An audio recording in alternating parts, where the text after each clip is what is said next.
Right. Let's talk about the press statement that was issued by the. I read it. I mean, I shook my head.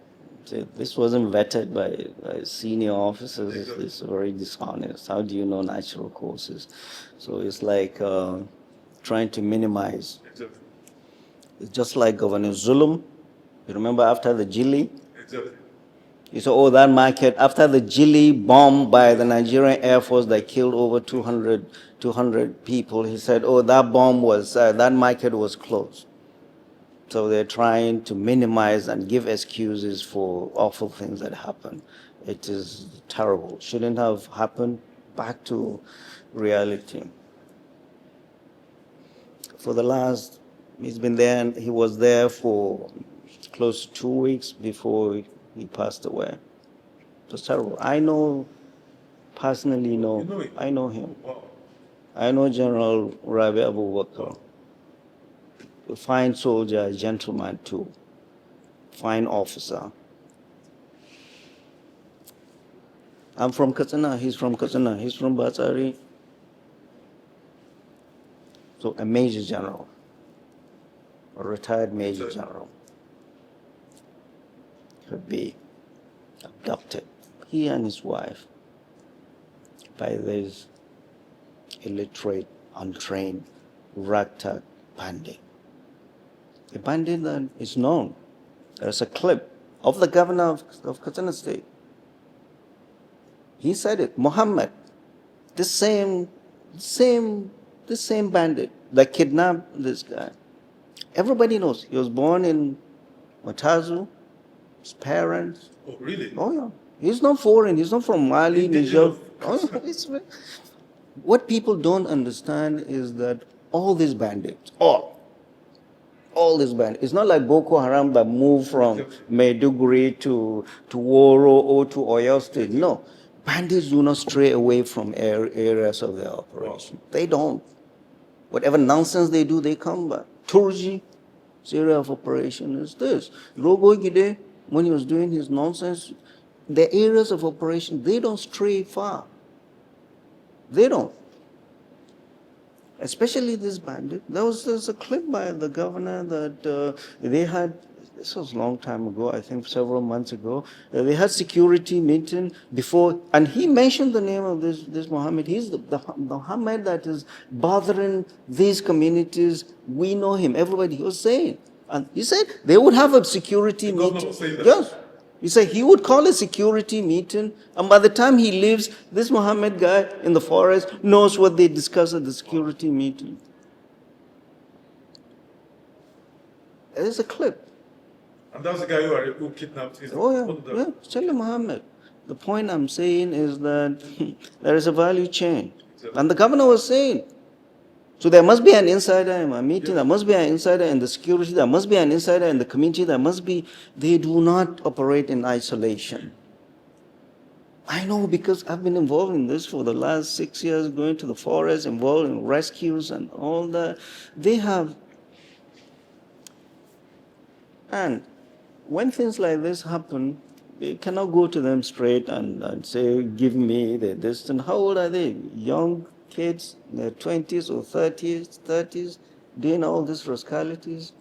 They have parents, they have uncles, they have in-laws, and they respect them, and they hear them. We have had to go as far as many states to go and talk to the parents of a bad guy that has done things. The parent would call him and he will obey. Oh, really? Oh, yeah. There are influencers, there are interlocutors, but you have to have the local knowledge to understand all of this. From Abuja, you won't understand all of this. Thinking you just go to him straight and say religious, no. There are many releases that did not involve even giving pure water. There's a parent that knew nothing, that know nothing. They're in deep forest with their cattle. They're in the forest, they don't know what these kids are doing. You go to them and tell them, they would call them. Get them released. Okay, this is what happened to the general. The general was abducted. He was in there. And you have to understand And I'm saying this because I was involved in some of this. The military will not just go and do gun ho and kill everybody in the process, a collateral damage, and kill the general and his wife. And it wasn't only them. We saw pictures. There were other captives too. And when they abduct these people, more often than not, a lot of the time they don't know who they are. It is the media Exactly. that profile their captives for them. That is why, if you notice, throughout the time of his captivity, I never appeared in the media, especially House media, because they are waiting to hear, who is this, who is this? And then the more they hear our voices, the more they hear the voices of people, the more they elevate. They say initially they didn't know. Demands are not those. Anyway, but the big picture is General Rabe is gone. May God Almighty give him Jannat, reward him with Jannatul Firdaus, and forgive him all his sins. And his wife. I understand. I may be wrong. This was what was, the social media, that this bandit offered to release the wife, but she refused to go. She wanted to remain with her husband. Because she said if she left, they would kill him. That was what was going on. She refused. She had the choice of leaving her husband. And can you imagine, God forbid, you abducted with your wife, you would want her to go. He's a soldier, he's stoic, he's been through that. She refused to go. Her husband died in her arms. They refused to allow his medications. His family says he doesn't have diabetes, he doesn't have hypertension like that's in a government statement. But at our age, we're all taking one or two medications, but they refuse medications. We've worked with this, that we sent Ghana must go medications to the forest because we know there are some hostages they shot and all that. All this stuff. They refused. The wife had the choice of leaving her husband with the permission of the husband. Go take care of our children. Leave me here. She refused. Stay with her husband until his last day. And when they handed over his corpse, they refused to let her go. And I'll tell you, everybody, now as I get older in all of this, previously I used to get a lot angry, go to the media and realize that a lot of people that do things in the quiet. Because sometimes talking makes them do things that are worse. I know there are lots of people that we did our part, reaching out to elders. We have cousin elders, generals, people that have been in government. What can we do? How can we escalate things? Everybody is doing those, clerics, traditional rulers. Everybody was doing his part to see how. Many will never know. Nobody will know. But God Almighty knows people have done their part. And the military, we did not expect them to go gun blazing and kill everybody. But the wife was kept when they gave the corpse. And everybody knew the wife was a trophy for them. They were not going to allow her. I have never seen Katsina more down, Katsina more angry than now. Katsina State. Katsina town. Katsina town. He's our son. He was our son. A major general, a 2-star general. Dehumanized. The military, the government could not save one of their own. How do you expect them to save us? And Mr. President, you're coming to us in 2027 to vote you in when you left our son in the forest to die? What are you going to tell us? What are you going to tell us, Mr. President? And we need to talk about the widow. We must give credit where credit is due. The Nigerian military or gallant forces did what we know they can do, what we know they have done all over the world. They went and rescued a widow. I understand she was shot, but they rescued her. This is the Nigerian armed forces that we grew up to love and trust. And we know they can do it. The question is, what is stopping them from doing it? What the politics? What in the political leadership or the military leadership is preventing them to do that which we know they can do? The Nigerian army, the Nigerian armed forces, and the government have never seen the military more angry than that. From the recruit in the war front, in the barracks, to the generals, retired and serving, very angry to see one of their own dehumanized, a two-star general. What are we going to do as a general, walking around with the stars shining and the fatigue, when one of us is there and we cannot save him? Well, they have acquitted themselves, the Nigerian armed forces. This is the Nigerian armed forces we know, we trust, we have seen, that has acquitted itself in the Nigerian civil war, in all the operations it's conducted all over the world and this country. They are taking hits. From January to now, 5, 6, 7 serving senior officers. A major, 3 lieutenant colonels, a colonel, 2 brigadier generals lost their lives in service. And now a retired major general. You think the military is happy with all of this? And soldiers have been killed all across the land. So we salute our military, and the leadership of the military and the political leadership need to do better to let them do that which they do best, to bring peace to this country. General Tuko Buratai, of course, Lieutenant General, former Chief of Army Staff. When the news of Major General Rabe Abubakar broke, I'm sure something broke in him too, because Rabe Abubakar served under him.